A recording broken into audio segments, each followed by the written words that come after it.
I go on vacation, I come back. Look at that. And then everybody else goes on vacation. I know. Well, I'm happy to see you both. it's good to see you. How was your vacation? Yes, it was good. You all kept me safe. Thank you very much. Have a meteorologist as a friend. That is a life hack. Michelle, I'm happy to see you too. Thank you all so much for joining us for KARE 11 News at Noon. We've got a breaking story about a massive data breach impacting AT&T. What the company says hackers got a hold of. Yeah, and there's still a lot to talk about regarding President Biden's press conference on what he declared about staying in this race. But there were some unmistakable missteps, guys, along the way. We'll definitely get into that. But first, let's get a look at that weather. It feels good outside so far. My hair keeps growing, though. Oh, you're not going to like Saturday then. Today, 82. It's starting to get humid. We got a dew point at 60. That dew point's rising 10 degrees tomorrow. I think that's the big story into Saturday. So for right now, just enjoy a nice warm day. 84 up in International Falls, 82 here in the Twin Cities. So temperatures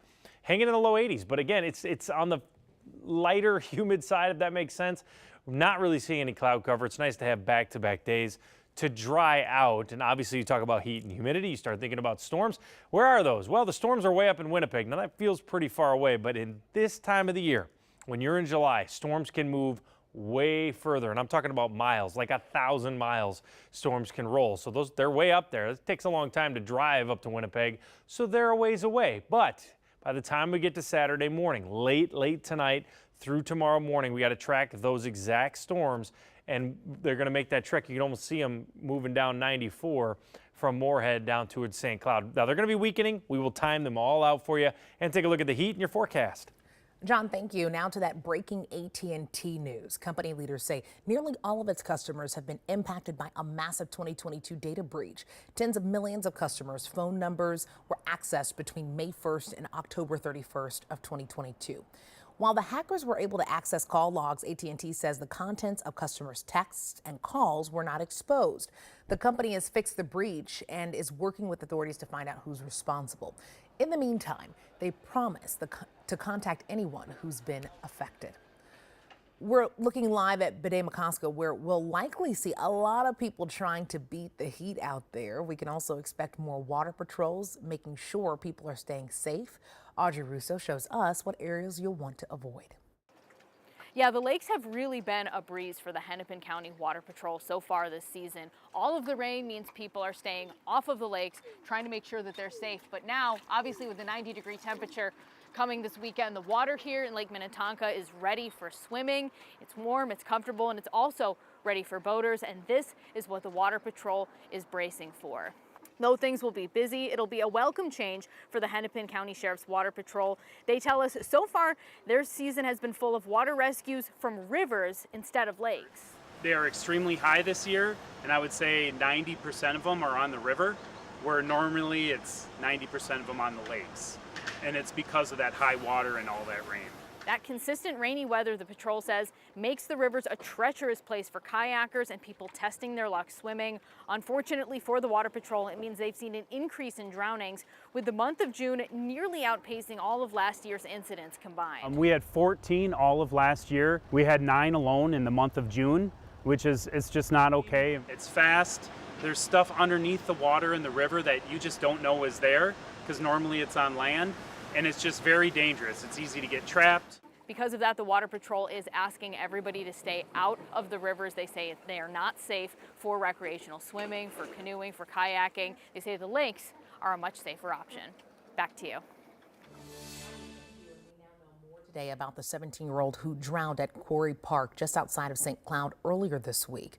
Deputies say Emmanuel Seward Jr. jumped from a 10-foot cliff and never resurfaced. He was a high school student in Brooklyn Center.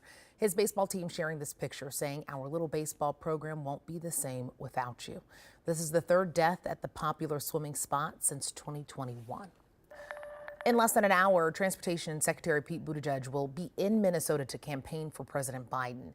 Buttigieg, a Navy veteran, will join Lieutenant Governor Peggy Flanagan at a panel to launch Minnesota Veterans for Biden-Harris. It's a coalition of veterans, service members, and military families aiming to re-elect President Biden. The event is in North St. Paul, and of course, we'll be there. Be sure to watch KARE 11 News tonight for our coverage.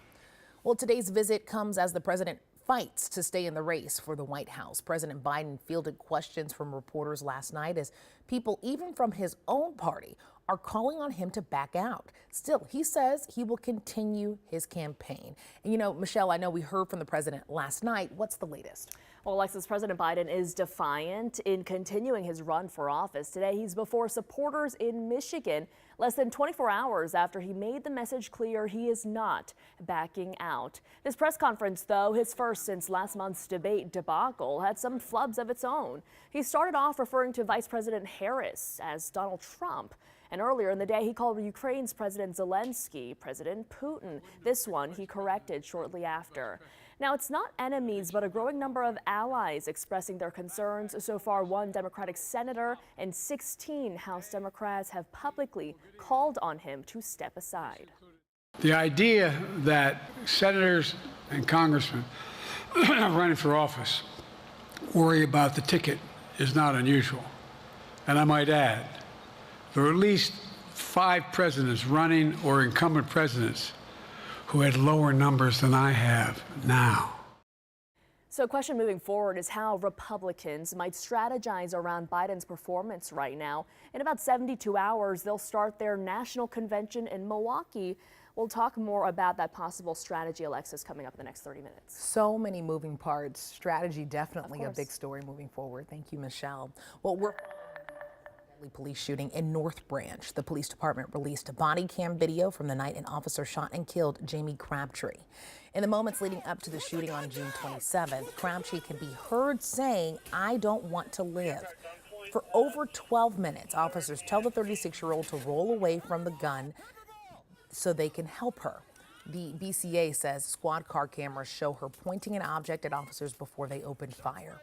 Investigators recovered a handgun case and a rifle cartridge from the scene. The incident is still under investigation and the officers are on leave. If you're experiencing a mental health crisis, you are encouraged to please call 988. If there's a weapon involved or a lot of violence, then it becomes more difficult for the crisis team to go out. They're not really prepared for those situations, and that's typically when police are called. Investigators recovered a handgun, gun case, and a rifle cartridge from the scene. The incident is still under investigation. And again, if you are experiencing a mental health crisis, you're encouraged to call 988. Well, it's getting warmer in our area, but across the country, millions of people are facing record-breaking heat. NBC's Emily Akita has a closer look.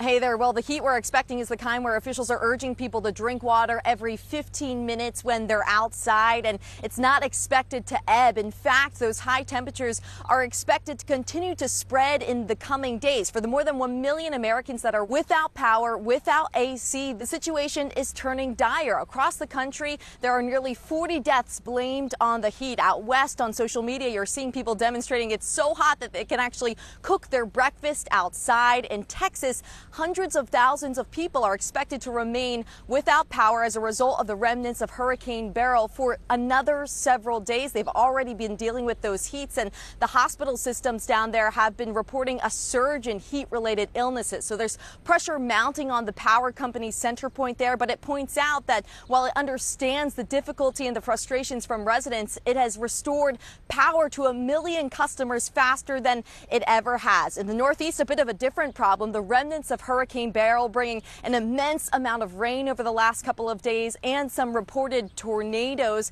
In Vermont, for instance, the National Guard even activated, helping with more than 100 water rescues. This comes exactly a year after it saw similar catastrophic flooding. Back here along New York City beaches, some have been reopened after NYPD drones spotted at least 2 sharks swimming near shore. If it's not the sharks, it's the rip currents they're warning people about. Always remember to swim near a lifeguard, and when you see those yellow and red flags, be mindful of potentially life-threatening conditions. Back to you. Emily, thank you. And as it heats up here in Minnesota, Xcel Energy is sharing tips to help keep your energy bill low. Here are 5 things they say you can do. Turn on ceiling fans to help circulate cool air. Open interior doors to improve circulation. Change AC filters regularly. Raise the thermostat temperature a few degrees when the house is empty. And close drapes and blinds during the heat of the day. Okay, let's talk Paris. We're exactly 2 weeks away from the opening ceremony of the Games, and the celebrations for Minnesota's Olympic athletes continue. The best part here is you can take part right now at the Mall of America. Take a look at the setup over the weekend. You can try your hand at some of the sports in the rotunda. They've set up basketball, curling, gymnastics, and hockey. Plus, there's also some memorabilia from the champions. It's 10 to 5 today and tomorrow, also Sunday from 11 to 5. On the list of people to celebrate is St. Paul's very own Suni Lee. A local t-shirt shop in Richfield is helping you support her. Minnesota Awesome is selling Suni shirts ahead of the Games. There's 2 different designs, Suni with the flag, and my personal favorite, it's always Suni in Minnesota. Well, during the Olympic Games, we're celebrating our local athletes in style with a pep rally for Paris. We'll be live in cities across the state. It all starts on the 29th when we take you live to Lakeville, home of swimming superstar Regan Smith. You won't want to miss out on all these fun surprises in store. I am so excited. I will be out there for majority of those block parties. Lakeville, we're coming at you. Yes, we're we excited. Hey, if you're feeling undecided about what you want to eat this weekend, the perfect event is happening at Union Depot. Dozens of food trucks will be there for the 8th annual food truck